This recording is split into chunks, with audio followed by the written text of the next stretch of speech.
Coming at you live from all over Ohio. A Cleveland Browns podcast full of laughs, rants, fun, and stats. A place where all Browns fans' voices are welcome and heard. A show that aims to inform and entertain you.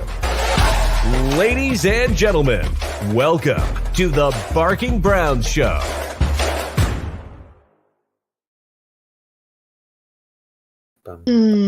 Good Tuesday evening to you all. Welcome into episode 121 of the Barking Browns Show.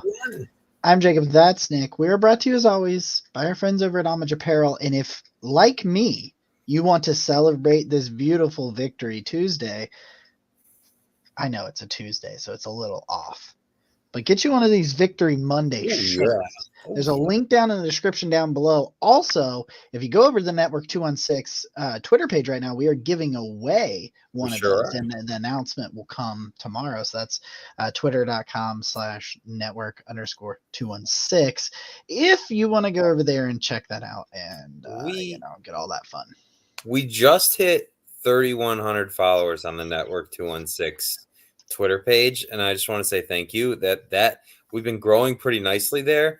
And we appreciate all of you because whether it's on YouTube or Twitter or wherever, you following us helps. So thank you. Yeah, and then subscribe to the channel, give us a thumbs up on this video. It'll help us a ton in the algorithms, get us in front of more people. And if you want to be super rad and awesome, you can also once you're a subscriber, you can hit the join button for $2.99 a month. You can help support the content that we make here. But you don't have to do that. You don't have to do that, but you can. Drew. What's up, Jeff? What's up, Drew? Glad you guys are here for the ride. All right. So shout out, by the way, our post-game show with Jacob's wonderful face, not my face because, well, you got kind of lost in the sauce, but Jacob's wonderful face. Did over 3.3. Oh, baby. It was 3.3 thousand. Yeah. Thank you. It was funny because we were at the tail end of recording that, and I just get a text from Nick, and he's like, shit. I was like, oh, okay. We knew exactly what had gone on. He had been a little bit too hard in the celebrations. I just want to say shout out to Dan. Thank you for being here, friend. Dan is a good friend of mine, and I appreciate you. So we're going to talk a lot about the defense tonight. Yeah. You know what's really, really funny is one of the things, when I was preparing for this show and kind of, I watched the All 22 today, but as I was getting prepped and leading up to watching the All 22 and just kind of looking at some of the data and reading some other people's takes and listening to some podcasts and stuff, I was like, how bad? You got to feel kind of bad for the offense because the offense played a really good game and it was their first good game of the year. So it was hey, look, this product might be okay. They might round into a pretty good offense. And Watson finally looked like some semblance of himself a couple of, back from his days in Houston. Yeah, and I get it. You got to stack, be more consistent. Now you got to stack games like this. I talked about that on the postgame show. But how messed up is it that they go out there and they have that game and nobody gives a flying crap because the defense was so freaking good that everybody's like, let's talk about the defense, including us. Everybody's like, let's talk about the defense. And it's just the offense is kind of oh man, we really, we went out there and we performed pretty well and they scored. Yeah, they did 27 points. They scored their highest output on the year.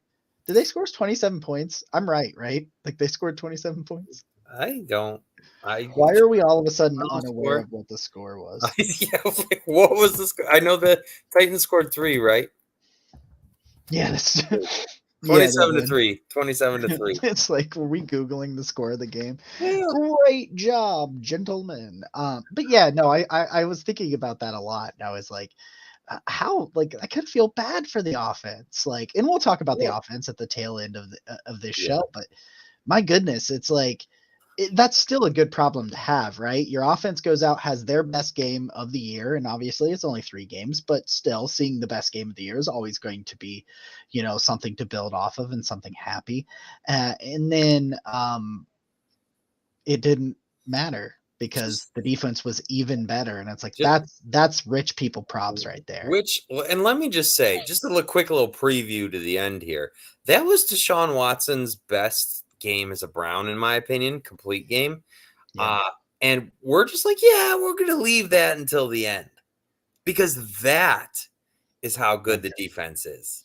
Right. And it's like, maybe we'll talk about it for 10 minutes. Like that's what it feels like. Like that's what it feels, the performance feels like. Ford is 40 for 90 if you take away the 69-yarder, not taking away the 69-yarder. Can't do it. Cannot. Nice. Nothing like doing the show on the show. Yeah. Some of my favorite podcaster, one of my favorite podcasts is the NFL Stock Exchange podcast with Trevor Sikkema and Connor Rogers, and they do this all the time. They'll be like, they'll start looking things up on the show, and I'm it's like, so we follow in the footsteps. Okay, so we're gonna start talking about the defense. We're gonna break some of these things down. I put the title of this being like, is the Browns defense the NFL's best? And I would simply say yes. I would say it is the best defense through 3 games. Do I know if it'll be the best defense for the entirety of this season? No, I don't know that yet.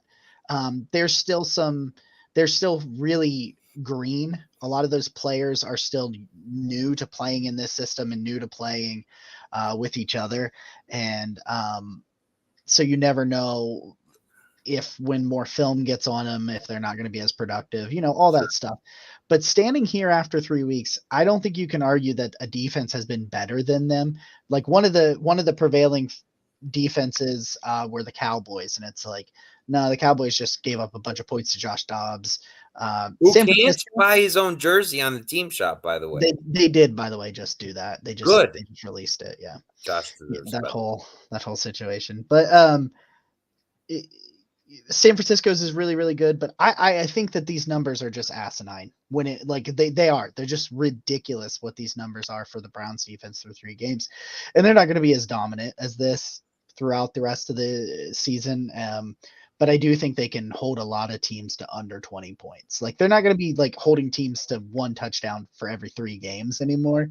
Probably not, especially because they're going to start playing some better teams. And I know Cincy's a good team, but they're a shell of themselves right now with the way Joe Burrow is. So, this is the best offense you'll have played to date tomorrow, this week. I wish it was Saturday. Honestly, I'm so ready for the Ravens. Yeah, I'll be there. I will too. And then 2 weeks from then, you get the best offense that you'll play for a while as well in San Francisco.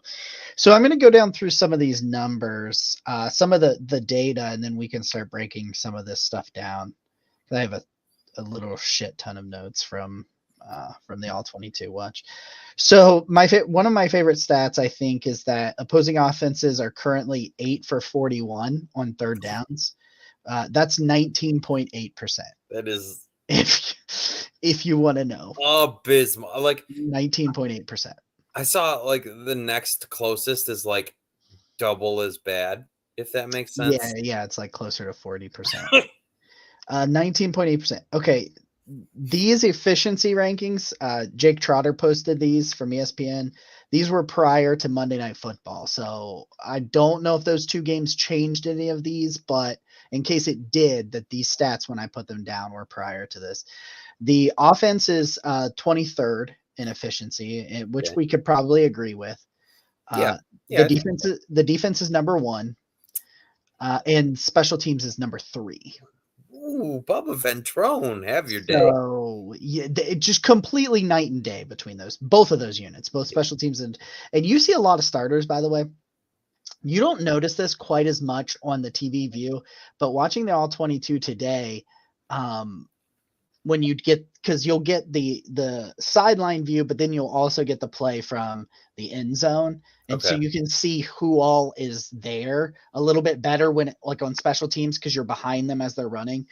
Like there's a lot of starters on kick coverages and stuff. Like, I mean, JOK's out there quite a bit on special teams. Like, I mean, things that I didn't notice, you probably didn't notice on the TV view because you can't see it as clear. But like that was very interesting to me that I've seen some starters and some significant role players on special teams. It's not just bottom of the roster guys. And I think that matters. You know what? I saw the Browns lose more than enough games on special teams last year that I am just fine with as many starters that need to play, on special teams because it matters and it's a huge impact on the game. Yeah, 100%. 100%. Okay. The Browns are plus 41 in point differential right now. That is the second highest through 3 games in franchise history. It is the second highest in franchise history through 3 games, plus 41 points. That is, you would never know with the way that we all acted after week 2. Yeah, you'd never know. A little bit of, we may have been crybaby bitches. So this one comes from Shil Kapadia. I know I butchered your name. I'm sorry. He works for the Ringer. And based on efficiency, the 3 best single game performances based on efficiency this year on defense are all 3 the Browns. It's number 1 is the Browns week 1. Number 2 was the Tennessee game. And number 3 is the game against the Steelers. That means of every defense in the NFL, the most 3 efficient games all came from the same club. It was all from the Browns.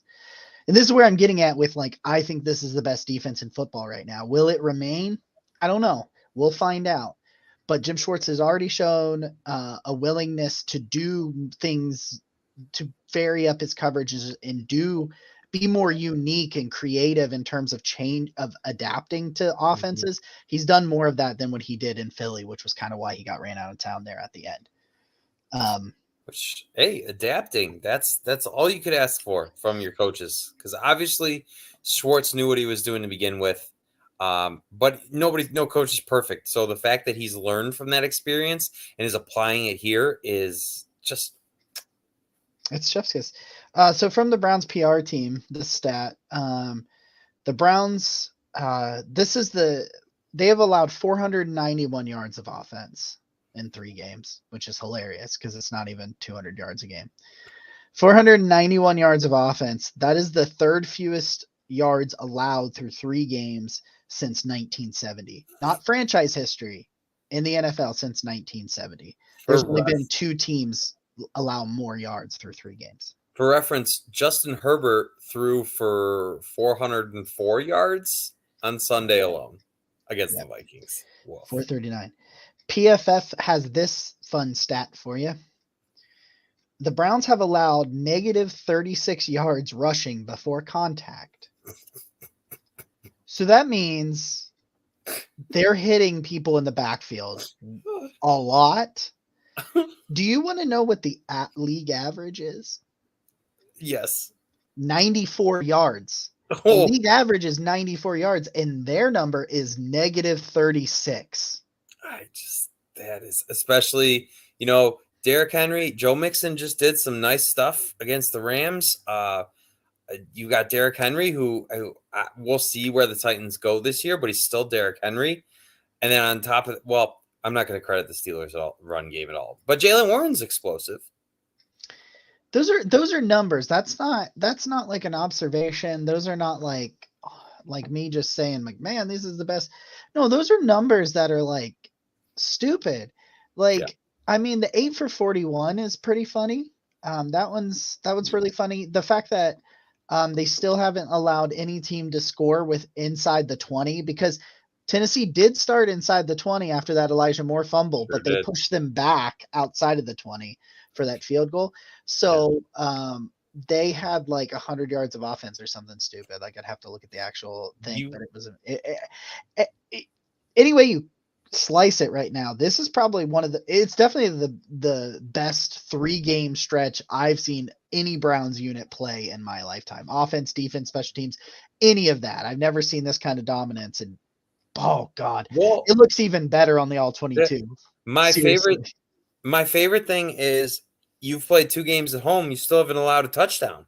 You've allowed 1 touchdown on like 39 drives. It was renamed Cleveland Brown Stadium, and Brownie the Alpha slapped in the middle of it, and you have been locked down on the lake since. I gotta find this stat. There's one stat I didn't put down, so I'm gonna see if I can find it real quick. My personal favorite, while you do, is that the Browns have allowed 18 points on defense through 3 games. which is something it's straight out of 1985. And listen, I'm not trying to compare this Browns defense to the 1985 Bears, but it's just from that era of football when like you still could shut teams down, like truly, honestly, shut teams down. Like you just don't see teams not score a single touchdown in today's NFL. You don't see it. It's not a thing. the Browns have been on the field for 39 drives and I've allowed 1 touchdown. That's a real stat. I had to make sure that was right. I read it earlier today and I was like, let me make sure I got that number right. I got it right. It was 39. I'll tell you what, for every bit of the attention and flowers that the Miami Dolphins are getting for their offense right now, the Browns should be getting for their defense. I have seen a lot of conversations about like, we want to see this Dolphins offense against the Browns defense. And obviously maybe they would feed if they do, it'll be in the playoffs, like, which would be awesome, of course, but like would rob us of that moment for several months. But I just find it like really, I don't know, man. I really like it. Like to be this team that is like getting this kind of attention and respect for defense is just weird in Cleveland. Like I can't think of, even when the Browns were good last in 2020, right? Like we knew how terrible, like Andrew Sandejo was your starter. I don't remember a defense in like, I know what you're trying to say. And like, I can't think of a Browns defense that comes anywhere close. And I get it because this is historic stuff that they've done. But my point is like, when has there been any kind of like defensive play to this level? And especially with the way offense is in the NFL now. I mean, guys throw for 300 yards like it's nothing. And the Browns are not allowing anything anywhere even. I mean, Ryan Tannehill looked like he wanted to be anywhere. Everybody but Cleveland Browns Stadium. Did you see? I got to pull this up so I make sure I got it right. Did you see Andre Dillard's pass blocking game, pass blocking grade in this game? Oh, please enlighten me. So Andre Dillard, if you are not familiar with like specific names, was the left tackle in Tennessee. I don't know why I said was. He was the former first round pick from Philly in 2019. He had a 26 pass blocking grade in this game. He allowed 7 pressures and 3 sacks. That's oof. Did you just fill the quota without me getting to say the F word? Well. Bullshit. That's what that is. This is a fun one. A 2000 Ravens D comparison. I'd say like, I don't know, because they've got to do it for more than 3 games. Yeah, like it's just at 3 games right now, and we can have that conversation later. But if they continue this kind of trend, then yeah, I would put them on that level. Like if you imagine if they shut down Baltimore going into the bye. That's an interesting one. That's the potential for a lot of what's that word? Confidence. That's the potential to build a lot of confidence. I've got a stat for you that I'm going to tweet out because I've mostly researched it and I have to 100% confirm it. But if the Browns win, now bear with me because it's a hard stat to confirm, but I believe I'm correct. If the Browns win on Sunday, it will be the first time in that stadium's construction that they start 3-0 at home. Yeah, that sounds right. The first time since 1999, they could start 3-0 at home. Yeah, because last year you lost your first home game. Yep. Yeah, I don't remember. They've only won like 3 home openers since the stadium was built, right? So there's not a whole lot of years that's a good to point. pick from that they could be 3-0. It's only those 3 years. That's a good point. I didn't really. I forgot about that. So that is, I mean, you were talking about a lot of history here. man, that this team can like, and like, I get it. Last week we did the show and we were down. And I think maybe, what? Annoyed. Sometimes teams just get their ass kicked, even Sometimes. good teams. I think of Aaron Rodgers telling all the Packers fans to relax. Maybe we're just a good team that got their ass kicked on a night. Maybe we are. We kicked our own asses. Let's We be did. We kicked real. All The right. offense doesn't give away the game, and we're 3-0, which is so frustrating. Because aside, like, obviously, yes, that sucked, and it's against Pittsburgh, so it sucked more. But in your other two games thus far, you have completely demoralized and obliterated, blown out. The score is 51-6 at home through two games. 51-6. Yeah. That is no Browns football I've ever known in my life. It's fun. I had so much fun. I wanted to collect as many stats and data points as I could. So that's why I had all of the efficiencies and the EPAs, and they're like massively on top. Kevin Stefanski 19-8 at home. Okay. Great stat. MC says, I'm old and I've never seen a Browns defense like Let's this. go, MC. What's up, man? Casey says the 94 Browns D only gave up 206 on the season. Oh my goodness. Jim Schwartz was a research assistant? Yeah, that's when he was still, because that's Amazing. where he started, was here.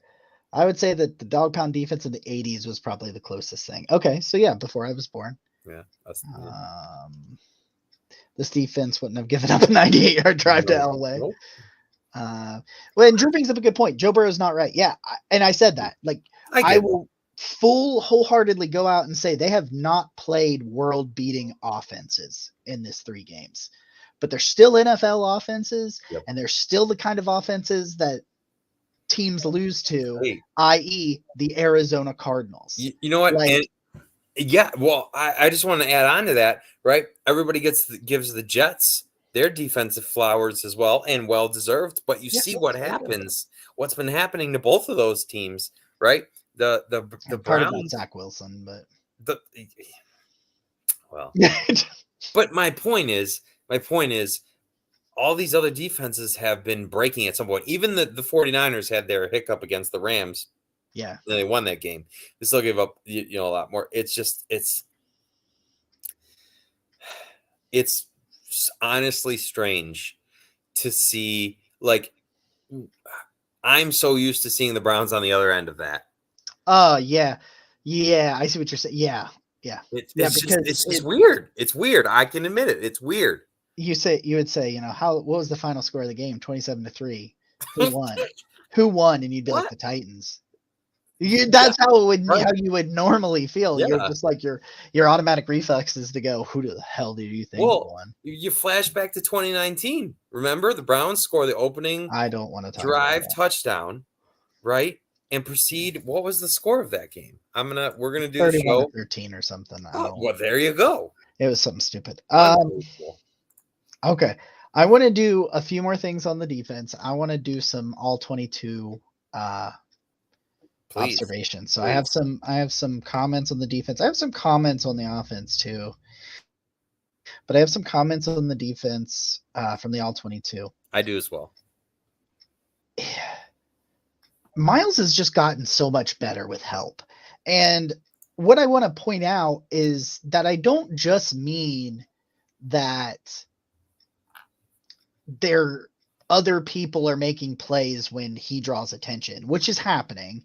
Ogbo gets that one sack because he pushed him up into him because he was trying to get away from him, and he goes up and Ogbo's there.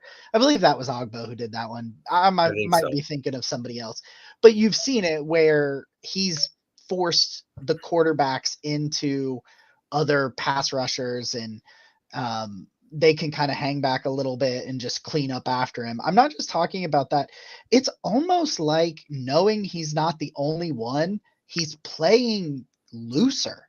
Like I just, when I'm watching him on the all 22, and I went ahead and like kind of went in on some of his big plays, not just his 3.5 sacks, because one of my favorite plays, he actually shoves Andre Dillard all the way back into Ryan Tannehill and it causes an incompletion.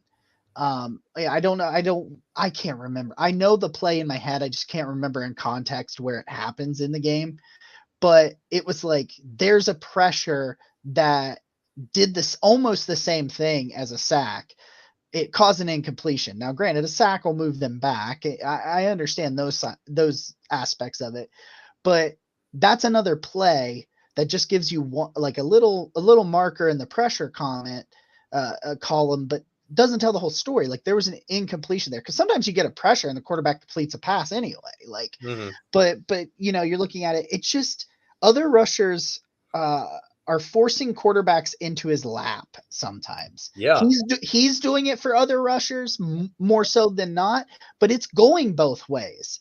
And he's just, I'm going to say this about a broad overview of the whole thing. They're just having fun out there. Yeah. And like, it bleeds through on the all 22. And the thing about the all 22 that's, I almost say emotionless is you don't have commentators, you don't have cameras, you're just watching, or you don't have microphones, you're just watching the film, quiet, just focusing on it. And you can feel it. And the creativity is off the charts for the D-line right now. There was a few plays with Za'Darius inside. Okay. With Za'Darius inside, standing up as an inside rusher with Miles on the outside right next to him. Like, those are two really good pass rushers, elite level pass rushers, and you put them next to each other. The play in which Andre Dillard gets shoved back into Tannehill for an incompletion, that was actually one of the plays that Miles was on the outside, was Za'Darius standing up as from the inside, which is just, I've seen Ogbo outside with Miles on the inside next to him. You've seen Ogbo with Za'Darius on the inside. Like, they're finding ways to use these three really talented rushers, and Alex Wright made a really nice appearance. We'll get to him in a second, but they're utilizing these three rushers to the max while also making sure they stay fresh, while we rotate them through there. There's some drives. You'll see Miles sit out a drive almost at times, like, and they're like, that's fine. We got Za'Darius and we got Ogbo and we've got, Alex Wright on the back end and stuff, but like, they're keeping guys fresh for the fourth quarter and late in the games and in these pressure situations. And it's just really fun just to see the way they're moving things around. Denzel Ward was terrific in this game. Oh yeah. Just terrific. And he's been really good this year after a down year. He took a lot of shit, and I gave him a lot of shit because I thought he was bad last year. This is the best I've ever seen him play through at least to start a season. He's out there. He's just mirroring people in coverage, and he's just connected at their hip. He just sits on their hip pocket. He follows them through there. He's been great in run defense. He's been crashing downhill. I still need to see him stop throwing his body at people so much because of the injury situations. That's kind of just what Denzel does. It's what he does. The defense is fast, aggressive, but smart. They're fast. They're flying all over the field. They're aggressive, but they're smart. Let me see. The defensive tackles have just been fantastic. And my God, has that been refreshing? Because Mo Hurst, man, like let me just highlight that for a second. Like, this guy is just in there pressuring the quarterback all the time. And a dude who, you said, is he even going to make the roster? Right? Because he kind of has bounced around team to team. That is an Andrew Berry pickup. That is a signature. That is Malik McDowell level, picking up a guy who was really left for dead on his last team, right? Picking up the guy, he comes in here and he is just everything you could ask for him to be. You didn't have to pay much money. You gave up nothing to get him, and he is just, you can see it. He's motivated, he's having fun, he's excited, and he's playing some of his best football. He's a heck of an athlete. He is a heck of an athlete on the inside. His get off is, whew. Yeah. When he times that thing right. Yeah. And there's this play, and I know Jake Burns has highlighted it too, but there's this play where he makes that tackle for loss against Derrick Henry, where he's going to the left and Henry goes to the right, and he plants and cuts and shoots in the opposite direction better than some wide receivers. Like it was stupid. And he was like, whoop, whoop. Down he goes. He gets up, does a little belly rub, which I love. Because I'm always doing the belly rubs. Yeah, but I said it. I was one of the people who said it going into why I think they didn't add other defensive tackles. And I am glad they added Shelby Harris because he's been really good. Yeah. But Maurice Hurst was one of the guys I thought was a reason they felt okay about it. It was because if he was healthy, he's a heck of an athlete. And the questions was, did the injuries diminish his skill set? Like that's James Robinson's bouncing around the NFL right now because people think he's shot because of that leg injury. And Maurice Hurst has been great. Just great. And the one last thing I'll say about the defense, and then we can move on. JOK. Yep. This is where the biggest impact is felt by those defensive tackles. JOK's clean this year. He's staying clean because you don't have the offensive line the defensive line being pushed back into his lap, and you don't have offensive linemen being able to climb to the second level. He's added size. He's been kept clean, and he's that freak athlete. He's that freak athlete that you drafted. He's a heat-seeking missile out there. Yep. He's so rangy. He can cover. He's smart. He's aggressive.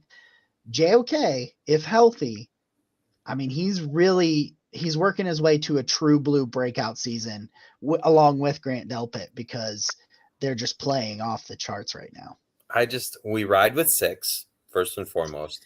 That's true. And as this starts to take shape, because we're in year 3 of Andrew Berry's first draft class, right? And I think it's really interesting because a bunch of, like, we've talked about Grant Delpit a lot. We've talked about JOK a lot.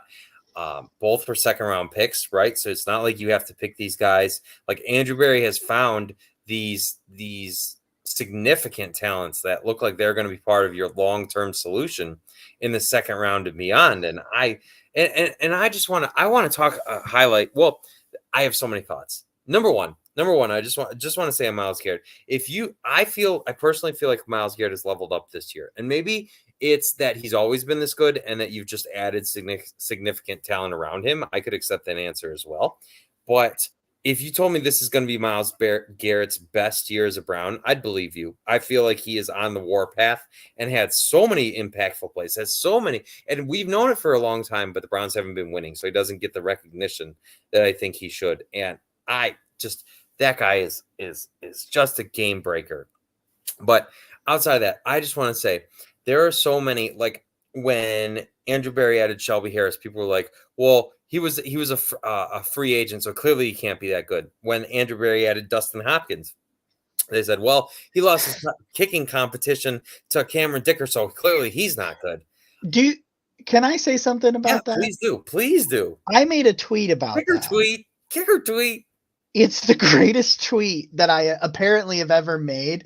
I have to look it up now because it's still getting likes like 3 days later. And I'm like, of all the things that I have thoughtfully, baby, I've like gone out there and, I've researched and crafted and studied for some of these tweets. Thank you very much, my friend. I appreciate that. Thank you. Need another wide receiver. I don't think so yet. I think there's I'm going to get to that wide receiver, some wide receiver stuff here. Yeah, we will talk about that. I just don't think the wide receiver is where they need it right now. I got 1,607 likes on this Dustin Hopkins tweet. Like of all the shit I've put out there that I have worked my ass off on, I go out there and just say, kicker's doing pretty good. And everybody's like, baby. I'm like, are you shitting me? Amazing. It's got 44,000 views. Like, what in the hell is going on? But I wanted to say that I said in this tweet, so many threw a fit because they traded for a guy that lost a kicking competition. I have had multiple people say things like, nobody pitched a fit. And I'm like, yeah, they did. And then somebody told me to shut up. And I was like, no. And then he liked me saying no, so I think he appreciated it. Okay. A lot of people told me not to jinx it. And then some people are like, I recalled fans being happy that we got rid of York. Yes, but they were still pissed. Yeah, I can remember Twitter, like multiple people told me that I was being stupid because nobody ever complained about trading for Dustin Hopkins, but Get Twitter had a outta here. meltdown. They had a freaking Over a meltdown 7th round pick for a kicker Oh my who has an God. 84 career completion percentage. So I'm sorry for interrupting you, but you said that and No. it reminded me, and I'm Please still do. a little angry about that. Where I'm No. like, I didn't see anybody. You're right. Take One your buddy said victory lap. they said I didn't see anybody say that at all, and I just Nonsense. didn't say anything. You know what? On top of that, people tried to poo-poo the Browns trading 2 5th-round picks for Zadarius Smith, who, by the way, couple of stats here, just to go into my nerdy Jacob side. Number one, the Vikings have the worst pass rush in the NFL. I saw that today, and I was like, well, might miss Zadarius Smith, who, by the way, has a 27% pass rush. Dude, pass rush win rate is the hardest thing to say in the world. And I know it. Win rate. Every time I try to say it on a podcast, I can't say it. You got to go 1-2, 1-2. Pass rush win rate. Yeah, that there works. You go. But which is equal, by the way, to Myles Garrett. And that makes them the 2 highest ranking, which is number 5 in the NFL. Zadarius and Myles are tied for number 5 in the NFL. So they're the highest ranking teammates in pass rush win rate in the NFL. If you slow it down, it's apparently easier to say. They're the highest ranking teammates. So because some people have tried to say, well, Zadarius doesn't have this stat or that stat. And it's like, if you're not seeing his impact, you're not watching the game. There is a play that he had a Jadeveon Clowney moment this weekend and nobody saw it. I didn't see it. I only saw it on the All 22. There is a play where he comes almost free. I mean, he burns Andre Dillard so bad because he's on the left side at that time. I don't think Myles was either on the other side or not in the game on that rep. I don't remember. And he goes and he's got Tannehill dead to rights. And Tannehill, he's not quite who he's always been, but he's still a pretty good athlete. And he kind of like does a little juke and gets by him. And Zadarius is reaching out for him and he gets his towel. Like, you know, the towel. He actually ends up holding the towel as that him and somebody else are chasing Tannehill out towards the sideline. Tannehill throws the ball away and Zadarius just slams that towel down. Like, you can see it. Like, he is very frustrated that he's not making it home because he doesn't have any sacks yet. He's getting there. He's there. I mean, he's causing pressure. And like you said, he's got the same pass rush win rate. Look at Myles you. Garrett. So you got to slow it down there. Yeah. But so he's getting there. He's not finishing the job, and he is frustrated about it. Like, he's having fun, but you can tell he's like, damn it. Yeah, because Obo's eating, by the way. People are just driving Obo.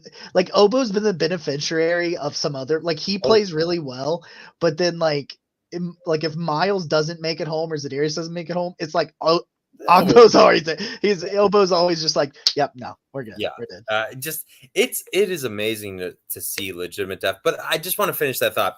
So a lot of people wondered when the Browns traded for Deshaun Watson and they gave up all those picks, like, how are they going to sustain being good? And the answer is the value that Andrew Berry's created. When you're giving up 2 5th-round picks for Zadarius Smith, when you are selecting DeJuan Jones in the 4th round, when you are giving up a 5th-round pick for a current AFC North receiving leader in back-to-back years, Amari Cooper, by the way. I get it's week 3, but I'm just proving a point.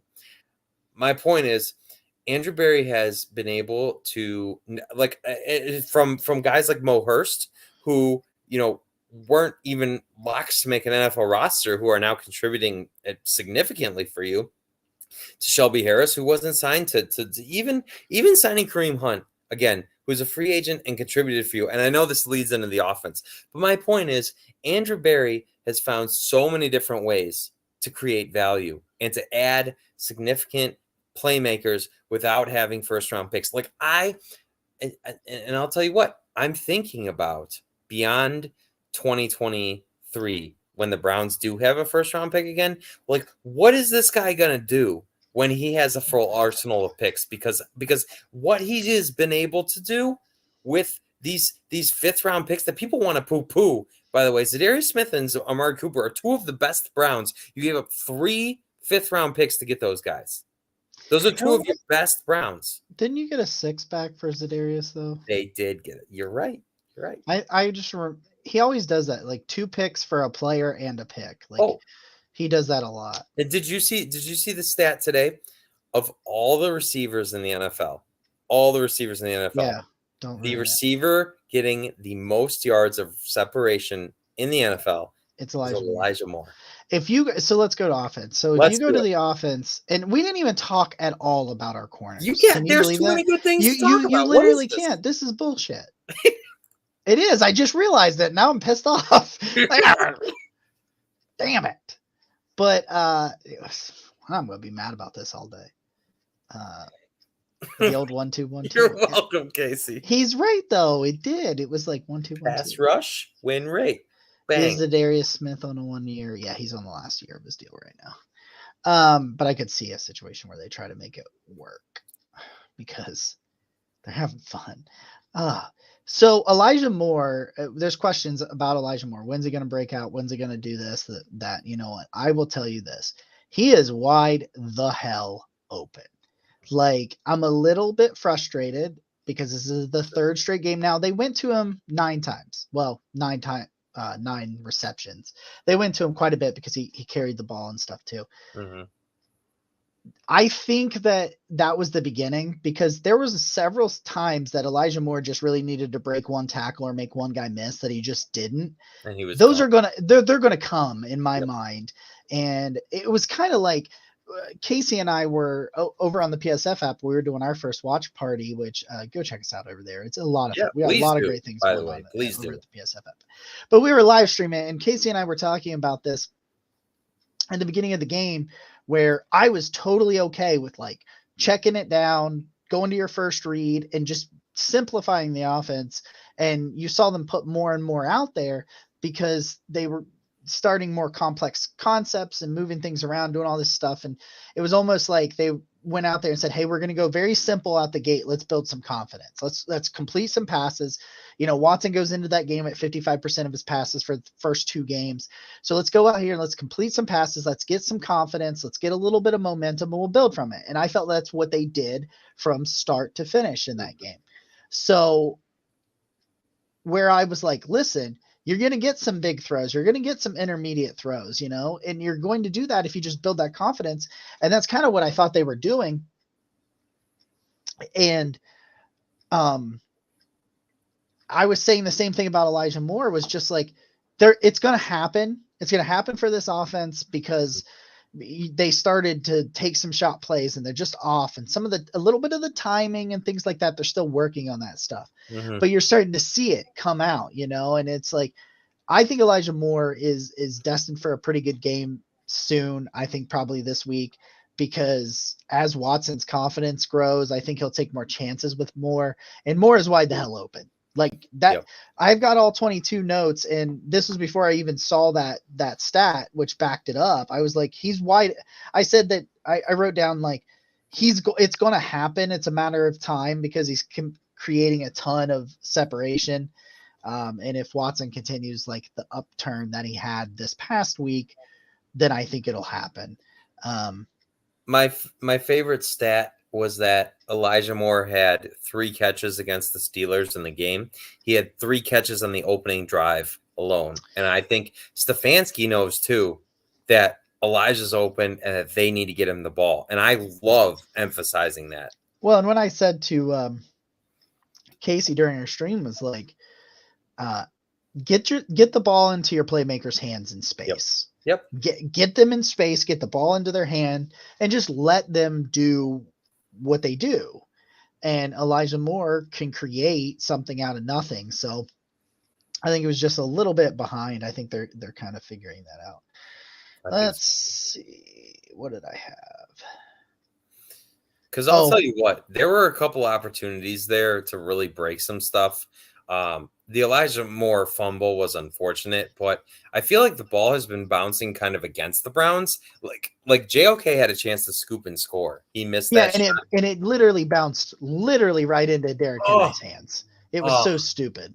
And of course that Elijah Moore fumble happens and it goes right towards I mean, that was a rough play too. But like Elijah's going to be better. You can see it's there, and so I'm expecting more, pun intended, as we go. I want to talk about DeJuan Jones, man. Please DeJuan do. Jones has played really well. Not Not great in the run blocking. There is a lot left to be desired, though. I thought he was significantly better in his run blocking this week. Still some missed things. Jake Burns highlighted it last week, and I think I saw it a couple of times this week where he literally goes the wrong direction because he's still kind of learning some of the plays. He goes left, everybody else goes right, and like you've seen some plays like that, and that's kind of hurting some of the grading side of that. Sure. He's watching a Smash tournament. I am watching a Smash tournament. That's what he usually does. He allowed 0 pressures this week. That's nuts. Can I just say that's nuts? This is a 4th round rookie. Yeah. In his second start. He is just like, as a pass blocker, like I thought he was Jack Conklin's replacement. He's Jack Conklin's replacement. Especially, I'm concerned. I think Jack will really, really heavily consider retiring after this year. But if Conklin comes back, even if he comes back somewhere down the road, DeJuan Jones is there. I don't want to hear about switching him over to left tackle because you need to pretty much upgrade both tackles. Yeah. Not necessarily upgrade, because when Jack's healthy, he's really, really good. Yeah. But he hasn't been healthy lately, so you had to find a long-term replacement. Well, you have your long-term replacement. Now you need to figure out left tackle. Like, if Jack... And I don't think it gets figured out until next year. If Jack Conklin was 27 years old, then I could see an argument where you say, okay, the Browns move on from Jedrick Wills, you work DeJuan Jones over to left, and then you have Jack and DeJuan. But Jack's not 27 years old, right? Yeah. He's not going to be here in the long term. And he's got a really, really gruesome injury history. And good luck to him. I hope he rehabs. I hope he's okay and is back. But that is just not the situation. So regardless of it, because I don't think that the Browns were going to have Jack Conklin beyond next year to begin with. That's my personal opinion. So in that scenario, DeJuan is still your option, that your future there at the right tackle. You still need a left tackle. You need a left tackle regardless. So why move DeJuan when he's having success? Why? Yeah, I don't like the argument, but he is just like, so you're not going to go through him. Like, you could run the arc and get around him, especially if you're a very explosive, very explosive off the line of scrimmage as a pass rusher. You can get around him and that sort of thing. But like, sometimes he just stonewalls you. Yeah. And it's just like, what are you going to do? Like, sometimes, like, when you're that big and that strong and still can move pretty well, sometimes he just has to get in the way. Like, he's just like, I just like stand there, which I know he's not, but I'm like saying that, like, that's the kind of the physical advantage a guy like that brings, is the fact that he's in the way by just being there. So it's like, yeah, whatever, you're not getting it. But I really want to go over. I just really wanted to go over his play real quick, and we have a question. We'll bring it up. Thank you. We really appreciate that, man. Going out there and making those monetary donations. Thank you very much. Helps us. Yeah. It helps our wives forgive us from doing this so much. You know what? I want everyone here to know that you are helping all of us here at Network 216 pursue our dreams of making this a full-time job. Thank you from the bottom of our hearts. Hey, Nick, did you see that tweet that somebody tweeted? I think it was Jeff tagged you in. It was where that guy smokes the Carolina Reaper through a bong. Have you ever seen that video? I have not seen it, and that I'll show it to you after this because it's hilarious. Do. But I will just remind people that Nick has asthma. That would probably kill him. I do have asthma, and it would kill me. This is not an original Let's thought. talk about this. Well, that's what I was going to do. That's what I was going to do. I want to answer that, and then I have just a couple more points before we go out. We think they would go after a push the chips in move? It really depends on a few things. He said, I just smoked a joint. Yeah, but we're talking about ones that have peppers in them. You don't want to drink. You don't want to smoke those. Yeah, I don't think you want to smoke a pepper joint. Yeah, I'm going to show you, though. It's hilarious. Look it up on the YouTubes. But anyway, there's like these rumors and plenty of that the Broncos are going to be sellers. And I've seen many people be like Garrett Bowles. And if they're going to go after an all-in move, I think it's something like that. Something that maybe it's not necessarily sexy. Like, it's not sexy to trade for a left tackle. Sure. Granted, I don't think if I was Denver, I would not trade him unless he really, really wanted out of there. And I think he does, because he sounds pretty disheartened right now. That interview was rough. But they also just got beat 70-20. So Well, it's pretty tough to go through an interview like that, period. Like, I would get fined. I would be like, I'm not speaking, fine me. Like, I'm not going to do it. But if they do, it's going to be something like that. I don't think they'll go after, like, there's these comments that like, Aaron Donald. Yeah, like Aaron Donald or like Jerry Jeudy. I don't think they'll do something like that. Like, I don't see a reason, because you're going to have to pay Jeudy, and really they like Elijah Moore. We'll see how the season goes, but they're already probably considering paying him, but they're not going to get rid of like one wide receiver for another massive. But I'm just like, I think it could be something like that. It's going to be something where they just feel it's a total liability. And right now, the only liabilities are left tackle, quarterback. For 2 of those games, the quarterback was, but you're not moving him anyway. No.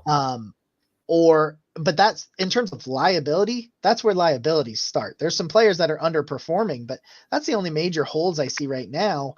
And as such, you need this money to continue to roll over to pay for what you have obligated down the line. So that's he's okay. He says anything to improve the team, I'll be fine with. Okay, then yes, they could do it, like getting a tackle, or if they have an injury. I do think that could happen. They could get a major injury and go make a blockbuster, because if this starts, if what you saw is the norm, because they're not going to hold teams to 3 points, but if they play that well against other teams and hold them to like 17 points or 20 points, and they can soar 28 or 30 points, they'll win a lot of games. If they're winning a lot of games and they get to, say, November 5th against Arizona, and let's say they're 8 somebody blows out a knee. Yeah, they're 8-2. Somebody blows out his knee against Arizona, because by then, well, actually, I don't know when the trade deadline is, so maybe not. I'll find out. During the show. I think it's the 12th. I think it's like somewhere in that range. It is October 30th, Halloween, okay, 4 p.m. Okay. So they play Seattle on the 29th.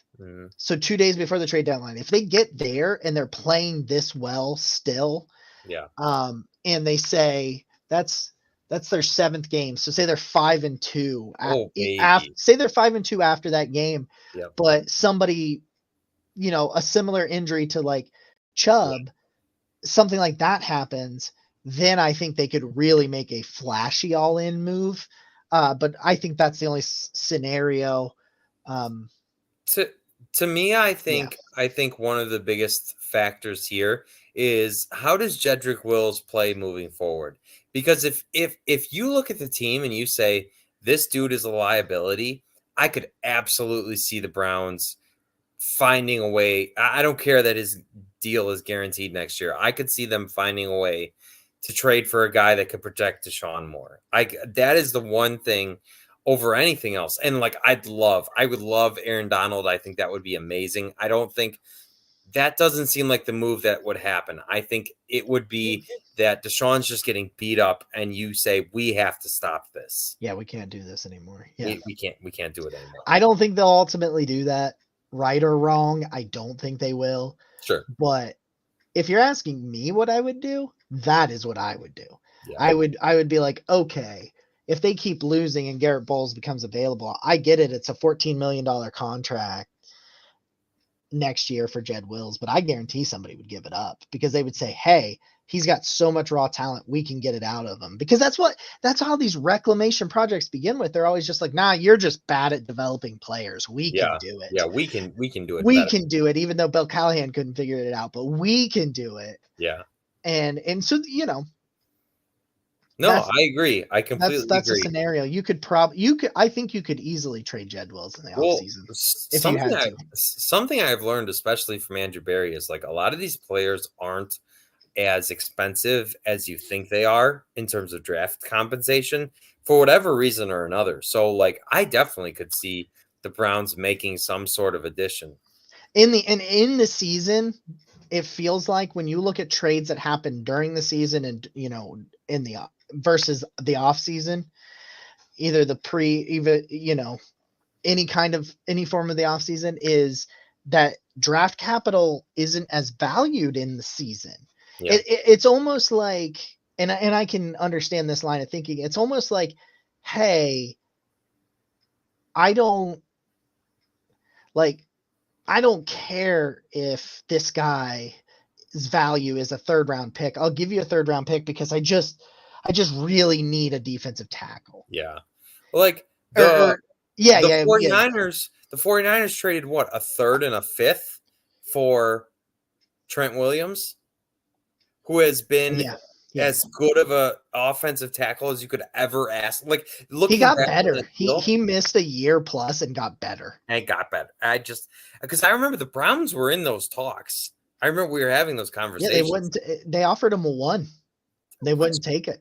Looking back on it, a 1 is crazy, right? Could you imagine what 2019 would have been with a left tackle though? Like, would it have been better? I don't think it would have been much better. It probably would have been like 7 and 9.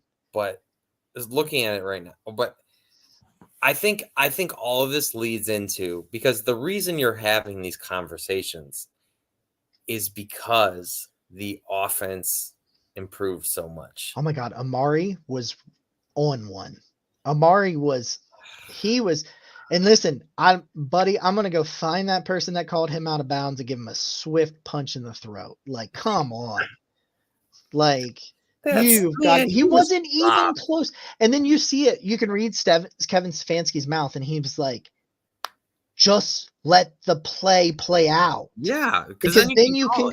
Yeah, because that's what you do on, like, for fumbles. If you don't know if it's a fumble or an incomplete pass, you let it play out, because if the guy scoops and scores and then you review it and you say it is a fumble, you give him a touchdown. If not, it's an incomplete pass. But because they didn't let the play out, he was down at the 40, and he wasn't even close. Like, it was a full foot in my mind, like, to step out of bounds. Like, it was ridiculous. But I will say this. I've said it a lot on the post-game show. If you really want to hear what I thought about the offense and Deshaun Watson, go watch the post-game show here on the YouTube. That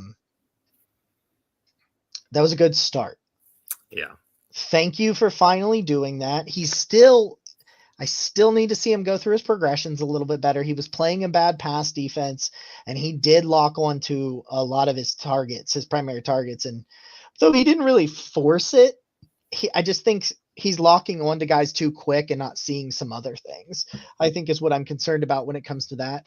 But that was progress. That was the first time I saw a lot of pretty good magic. Like, there was some magic in there. There was some throws that you were like, okay, thank you. Yep. Just to be able to see that you still had that in you. But I'm far from convinced. I'm very overly confident, but I'm far from being able to completely go back to what I thought preseason, because he's been bad more than he's good. Sure. But you go out there and you do that again against a really well-coached Ravens team. They're always really, really well coached. If you can go out there and do that exact same thing, you're now stacking games. Start stacking. The defense has stacked 3 games, right? To show why you should be so high on that defense. They have stacked those games. Now you go stack those games, and we'll have a different conversation next week. I'll tell you. So I haven't really given any thoughts on Deshaun to this point, so I'd like to give some. And thank you to everybody that's still with us here, because it's so much fun to talk about the Browns in a win.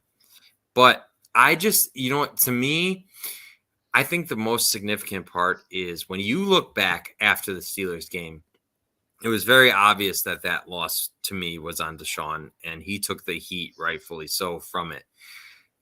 And then the next phase of that was this blocking spree that he went on social media. And Brown's Twitter was not a fun place to be that day, or really any of the days after. And I just want to say, in regards to him, we have seen a lot of Browns quarterbacks be in that position when basically everybody's against them. They're saying, hey, you suck. You can't do it. You are going to hold the team back. And this is why the Browns aren't going to go anywhere, right? We've seen a ton of Browns quarterbacks be in that position, especially after a Steelers game, right? That's just signature what the Steelers do to us over the course of time. And so I'm really looking for that narrative to change when they come back to Cleveland. But my point is, when all of that happened, when Deshaun goes on his social media blocking spree, when basically everybody is universally down on him and the Browns in general, to come out and to have the performance that he did, to go, I think, what was it, 27 of 32? 33, I think. 27 of 33. You completed over 80% of your passes. You threw 2 touchdowns. You did not throw an interception. You threw the deep ball for the first time that I've seen him truly throw those types of passes this year, or really otherwise. I have not seen his deep ball been good.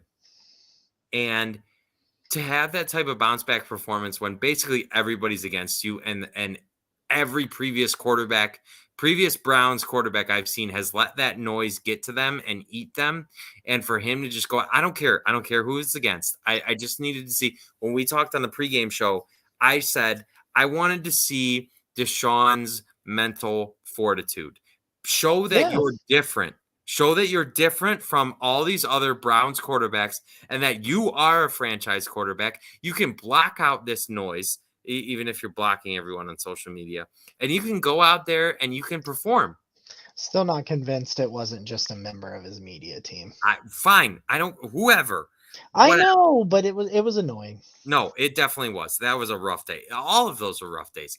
But the fact that Deshaun had the game he did, which I would consider the best Browns performance, because top to bottom, like, I'm not talking about a half, right? I'm talking about a complete game, right? That to me was Deshaun's best performance, and the Browns needed it more than ever. They got it. I think one of the biggest pieces here is if the offense continues to be bad, eventually the defense gets frustrated. Maybe effort becomes an issue, that type of thing. We've seen that a million times. But when you can bounce back like that, when you can perform like that, when you're throwing these bombs, and that was the biggest thing to me, because most of Deshaun's passes have been shallow earlier on. You have not seen him throw the deep pass with any accuracy until yesterday. Had a couple of good ones. Yes. And that, to me, to Jerome Ford, to Amari Cooper, right? Should have been 2 to Amari Cooper. Should have had an even bigger day overall, but he was robbed. My favorite thing, I said after the Steelers game, I said on Twitter, imagine Deshaun Watson 300-yard plus 3 TD plus performance, and people laughed. And if Amari had not been robbed blind of that touchdown, that is exactly what Deshaun would have had. What a bounce back. That is like nothing we have ever seen from a Browns quarterback in terms of when the heat goes up, he performed. I don't care who it was against. He showed differently from all the other Browns quarterbacks before him. That is as big of a statement. You got to continue, but that is something I have not seen a previous Browns quarterback be able to do. just an update for people. The writer's strike is over as of Wednesday. Oh, great. So they're going back to work. So our shows will stop sucking. Yeah. Okay. So yeah, I think that's it. Okay. You know what? I honestly feel like in these victories, and if the Browns do beat the Ravens, it could be a 2-hour show, because I'm just gonna at that point you look at it as maybe you're turning a corner. I got two truths and you want to play two truths and a lie? Let's play. Let's play two truths and a lie. I did this with I'm all over the place tonight, I know. I did this with Casey the other day, so I'm gonna on the fly think of a new one. Okay. That's okay. So the first truth and or a lie, we don't know which one it is that I met my wife on Tinder. That is a thing that happened in my life.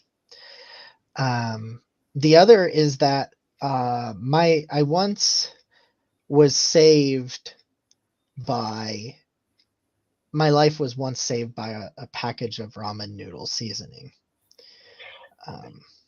Like, of all the things to save my life, it was a package of ramen noodles seasoning. And the third one was that there was a movie recently shot, very low budget movie, that was shot at the Ridges, which is the old mental insane asylum in Athens. And I am in that movie. I'm going to say the lie is that you met your wife on Tinder. No. Damn. No, that's true. Damn. So what's the lie? Is it the ramen noodle seasoning, or that I was in a low budget insane asylum video? Movie? I don't think you would want to be in a movie. So I'm going to say that your life was saved by ramen noodle seasoning. That is true. Yeah. Let's go. True. Let's go. That is a thing that happened. I was never in a movie. I wanted to be in movies, but I've never been in a movie. They actually canceled that film. It never got shot. Okay.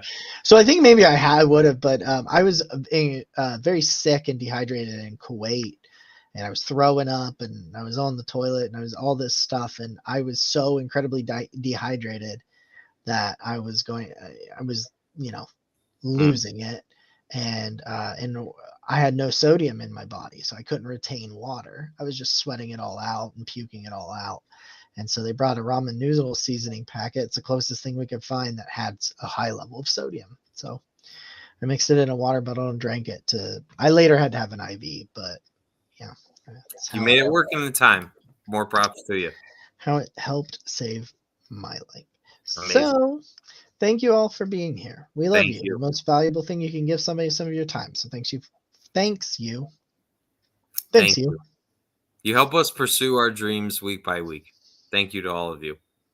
With that said, this has been episode 121 Rome of Barking Browns. I'm Nick. He's Jacob. Go Browns. Larry!